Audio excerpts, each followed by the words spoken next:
Welcome back to the Budget Gamer channel, where we bring you critical and in-depth reviews of just about every indie game we can get our hands on, and today we're going to be taking a look at Peasant Knight for the Nintendo Switch. And Peasant Knight, of course, if you've heard anything about it, is definitely a game that tries to make a name for itself by its utter simplicity. And whether that's related to its story, its graphics, its music, or its actual gameplay mechanics, that really can't be overstated. Starting off the game, we're introduced almost in a storybook style, the general tale that sets the setting for the game. More or less, there's an evil wizard in a kingdom that's been up to no good, and he's started to tick off the king so much that he's put a bounty on his head. But other than the general plot, we're also informed that the Peasant Knight has lost his sword on his way to confront the evil wizard, and as such there's going to be no combat in the game. And without any more story or any sort of tutorial, Peasant Knight literally hits the ground running.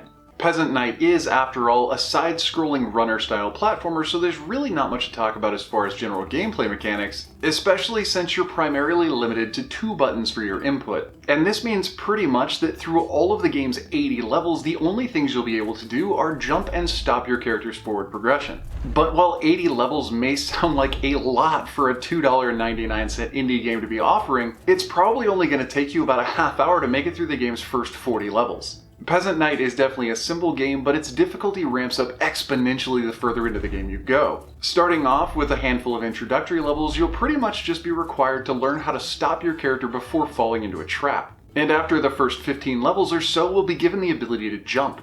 But while running forward and jumping over pits is pretty much every single platformer's bread and butter, it's not nearly as easy as it sounds. In every single level at the top of the screen, you'll have a small bar that fairly inaccurately depicts how much time you'll actually have to complete that level. And while every single level is completely new, you're only granted a small portion of the level that you can see from the beginning. And as every level's timer provides you with maybe a 1 second long margin of error, you're pretty much guaranteed to die over and over, whether it's tripping into traps or falling off the edges of platforms, as you try and quickly figure out exactly how you should make it to that level's teleporter. Every level, of course, will have a teleporter that allows you to zap out of that area and into the next level, and as you have no sword to combat any enemies, the only way to make it out of each level is to beat the timer through all the traps and platforming hazards. And as the wizard certainly doesn't want you to make it there to thwart his plans, navigating the traps and jumping the platforms to make it to that teleporter within the allotted amount of time is the only way to stop from getting hit by a rogue bolt of lightning.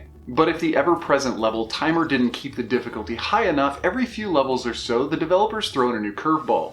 While initially you may find the rapid progression of your character making it difficult enough to jump over pits and stop with perfect timing right before falling into a laser trap, you'll soon be confronted with buzzsaws hidden into the landscape, as well as moving platforms and large spring pads that will reverse your direction. But while trolls, moving platforms, and even weather effects such as slippery ice patches definitely do ramp up the difficulty, they're introduced sparsely at first and then made a main staple of the game. And as such, the more you have to die and start over through every single level until you get it right, you do grow more and more accustomed to each of these new features. And on the note of player death, which is an event that will occur hundreds and hundreds of times, respawns are instantaneous. And while the ever increasingly difficult levels will definitely incur some player frustration from time to time, the instant respawn does make it really easy to just have that kind of one more time sense to try and beat the level. In addition to all the player pitfall traps and all the platforming hazards, the developers did throw in one unique mechanic that I didn't actually expect, and that is boss fights. There is no combat in the game, and you're forced to lunge over pits and jump over traps, so the boss fights are expectedly unique. More or less, you'll be expected to navigate past the boss to a warp which sends you back to the beginning of that same boss fight level in order to navigate and platform past the boss again and again until you're in a situation to make it to that final level warp. And in getting to that final warp point, you essentially beat the boss and move on. However, one odd thing to note is that as the quest is to defeat the evil wizard, you defeat the evil wizard before actually completing the game. If you remember back to the beginning of the review, your main motivation is to defeat the evil wizard, but you actually encounter the evil wizard before level 80.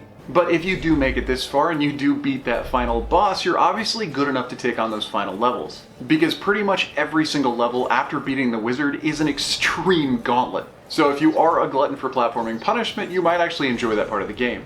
But all in all, though Peasant Knight does do exactly what it was set out to do, which is be a very simple minimal button input type platformer, as there aren't really any achievements to unlock if you're a Nintendo Switch player, there's really not motivation to actually keep playing the game. You can test your limits, you can get used to certain platforming levels and manage to get past and have that sense of success, but especially if you do manage to beat the game, there's absolutely no reason to go back and play it again.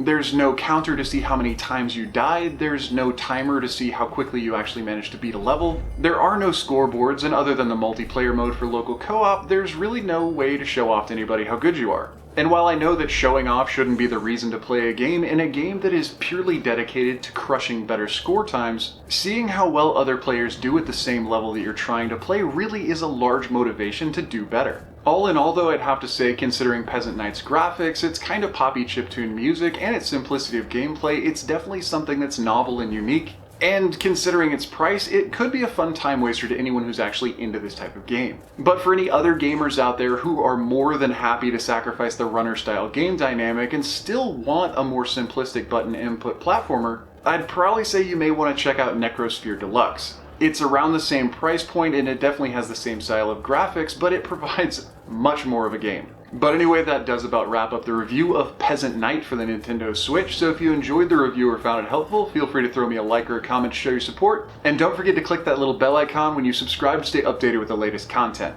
There are new and unique indies coming out literally every single day, so there's always going to be some new game to find out about right here. But if you want to figure out which reviews might be coming up next, see what I'm up to other than gaming, or just chat with me about whatever, you can click any of the links at the bottom right corner of the channel's banner for Twitter, Patreon, Instagram, or even our new Discord. But anyway, this has been Budget Gamer, so as always, thanks for watching.